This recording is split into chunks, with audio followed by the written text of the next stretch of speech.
And hello, friends, it is me, Friendo #2, the conscientious vampire and the movie guy for the burning hand of friendship. And let me tell you, brothers and sisters, I had another dream of boutique releases that I want to share with you, but this time we will focus on Criterion. But first we need the blessing of some of the spooky shelf friends who reside below the Criterion shelf, because they did not bless the previous video, and they're quite upset with me. And first, I have to introduce Mr. Magic Crystal Skull. I'm so sorry, I forgot the blessings. Don't worry about it, kid. Here you go. Yapple dapple. That should fix it, alright? Now put me back to bed. I was watching some TV. Anyway, it's Criterion time. And since I started with something schlocky, here is something classy. Laura from a 1944, directed by Otto Preminger, with a very cool jazzy score by David Raskin. And this classic is about a hard-boiled detective investigating the murder of the beautiful Laura Hunt. And as he searches for clues and unravels the mystery around her life, he starts falling in love with a dead woman. This is actually one of my favorite film noirs. Very stylish, very clever, and even Vincent Price shows up in a great supporting role. It's super French kiss. And there was a Blu-ray released in 2013, but it's pretty much out of print, which is wild to me since this is one of Otto's best movies. It would be great to see it in the Criterion family alongside his other classic, Anatomy of a Murder. So come on, Criterion, bless us with a 4K. Fahrenheit 451 from a 1966, directed by Francois Truffaut, and a first feature-length adaptation of a Ray Bradbury novel.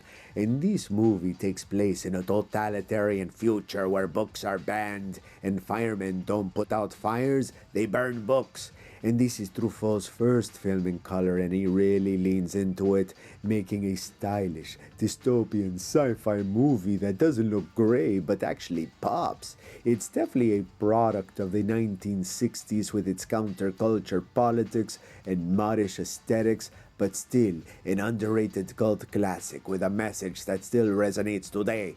Now, there is a 50th anniversary Blu-ray from 2017 you can still find, usually for under $12, but I can wait for a fancy pant 4K edition. Bedazzled from a 1967, directed by Stanley Donen, with a groovy soundtrack composed by one of the co-stars, Dudley Moore.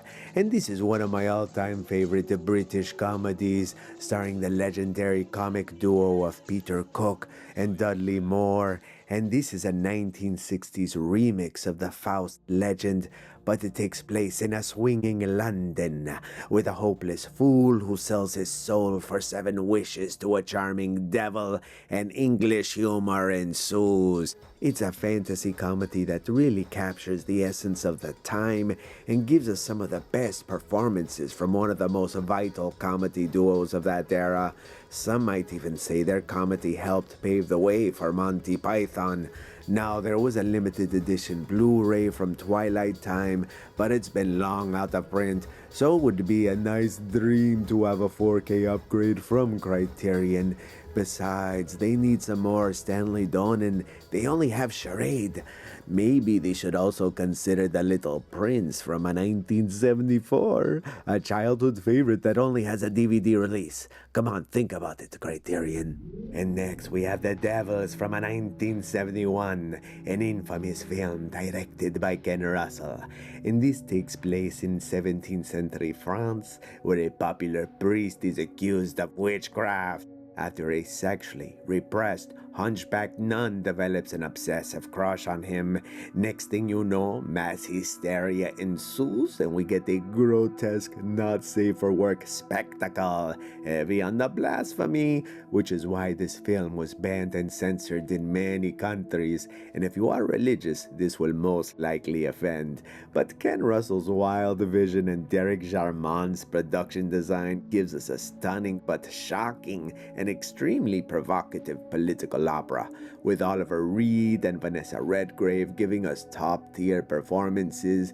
I mean, this basically is one of the final bosses of art house midnight movies, and yet we still do not have a proper or official HD release, as most physical copies out there don't look quite legit. So I think this would be a prime candidate for the Criterion. I mean, if we have Last Temptation of Christ and Solo in the collection, we might as well turn it up to 11. But if a Criterion is too scared to touch it, I think Vinegar Syndrome would be the next best option.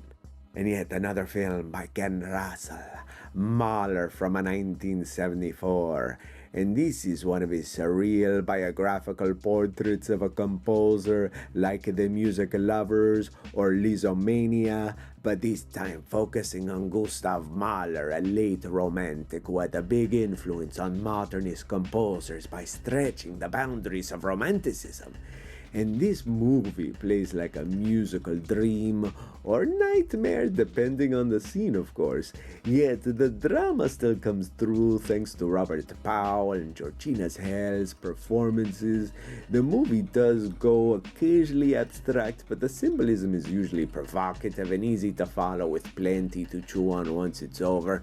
Definitely artsy and fartsy, so no excuses, Criterion.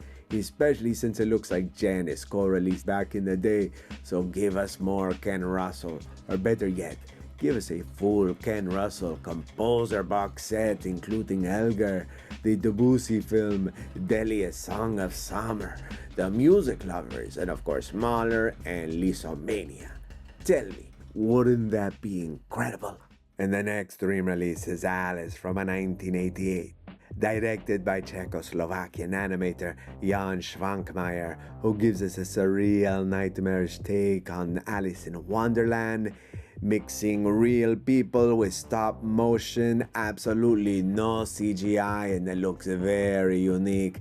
There's this tactile, handmade quality where it uses bones, puppets, toys, and broken objects, all moving in weird ways that feel wrong, but very hypnotic. And honestly, I'm shocked that this isn't on the Criterion collection yet, or any of Schwankmajer films like Faust. I mean, not so long ago, this was exactly the kind of stuff Criterion or Kino would sneak onto the DVD. And you know, I'm glad that both have expanded beyond just international and art house movies. But hey, us art house kids are still out here, so give us a box set, you know? Actually, make it 2 box sets, one for all his short films, just like the old BFI DVD, and then one for all his features, because I also need the Faust, Conspirators of Pleasure, Little Otic, Lunacy, Surviving Life Theory and Practice, and of course, Insects from 2018. Come on, Criterion, hook it up, do your job. Next is Soldier of Orange from a 1977, directed by Paul Verhoeven. Years before RoboCop and A Total Recall, Paul was making some introspective films in his home country, like this excellent World War II epic, which gives us a European perspective of the war from a country that was occupied. And it's a multi-layered war thriller mashed up with a coming-of-age story as we follow Rutger Hauer and his college pals whose graduation is about to get ruined when war erupts in the Netherlands, and the boys make very different choices in order to survive during the German occupation. Now, this has been out of print in the US for quite some time, and my copy is from the old Anchor Bay box set that collected some of Paul's best Dutch films like The Fourth Man, Katie Teeple, and of course Turkish Delight, which are all quite stark contrast to his mainstream blockbusters. You know, they're much more personal and definitely important to 70s European cinema. You know, I would even say they were like the epitome of what like 70s foreign films, what the film snobs would talk about back then. Matter of fact, you know, they used to play these movies on Channel Z, you know, which was the Los Angeles cable channel that, you know, would play lots of movies that Criterion has already released. So come on, Criterion, do us the favor and give us a box. The Saddest Music in the World from a 2003, directed by Guy Maddin. And this is one of my favorite movies of the 2000s, and probably Guy Maddin's most accessible film. His movies are usually quite surreal and made to look like they were shot in the 1920s or 1930s. by using some of the same techniques.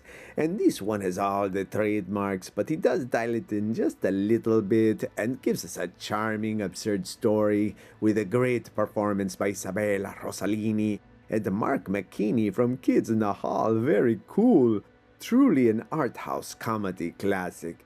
And this takes place in Winnipeg, Canada during the Great Depression, where we follow a wealthy, legless beer baroness who throws a contest at her brewery, offering $25,000 for the saddest music in the world, hoping to boost her own business as well. And musicians from all over the world show up desperate to strike it rich during hard times, including an old flame from her past. And this is another movie that still hasn't made it to Blu-ray, but it might be available in high definition via some streaming services. I believe I saw it on the iTunes store. Still, I would love to see this get the Criterion treatment, as they have released other Guy Madden films, so I do not see why they cannot save this one from obscurity. City of the Lost Children from a 1995, directed by Marc Garreau and Jean-Pierre Jeunet, the same people behind The Delicatessen, which, by the way, Severin did an excellent job with their 4K restoration of that movie. Back to this, though, I have to mention the whimsically dark score by Angelo Badalamenti. It's one of the many reasons this is one of my favorite movies. Now, this is a dystopian fairy tale set in a steampunkish world, but somehow fantastically old-timey at the same time, and children are mysteriously disappearing, and no one knows who's behind it, until they kidnap the wrong kid, the kid whose big brother is the carnival strongman. And with the help of a tough little street girl and her gang, they dive into the city's strange underbelly to get them back. And this is pure eye candy, but it has a lot of heart. Ron Perlman is perfect, the kids feel like delinquent little rascals, and the world building is just wild and unbelievable, with bizarre touches and offbeat characters that somehow feel magical instead of distracting. Now, there is a 4K release, but only in Europe, and the Blu-ray extras are region locked, which is why, Criterion, this one needs your love, baby. Come on. Let the Right One In from a 2008, directed by Thomas Alfredson. And if you saw my spooky soundtrack video, you know I absolutely love this movie and the score by Johann Sunderquist. And this is a unique vampire story told through the eyes of children as we follow a 12-year-old boy who befriends a mysterious little girl who just moved into town. And it turns out she's a little vampire. But this is not a kid's movie, it definitely gets bloody. Yet somehow these kids still make it feel strangely heartfelt without killing the mood. There was also a US remake called Let Me In, which is actually pretty good as well. For a remake, I have to say, good job. Now there is a regular Blu-ray out there, relatively cheap, but this is another one that deserves some Criterion love. They need more top-shelf horror in Criterion collection anyway, so come on guys, come on, what do you say? And that is all we have for now. What movies would you like to see in the Criterion collection? And remember, if the spirit of Ken Russell moved you, bless that like button and tap subscribe to seal your place among the initiated.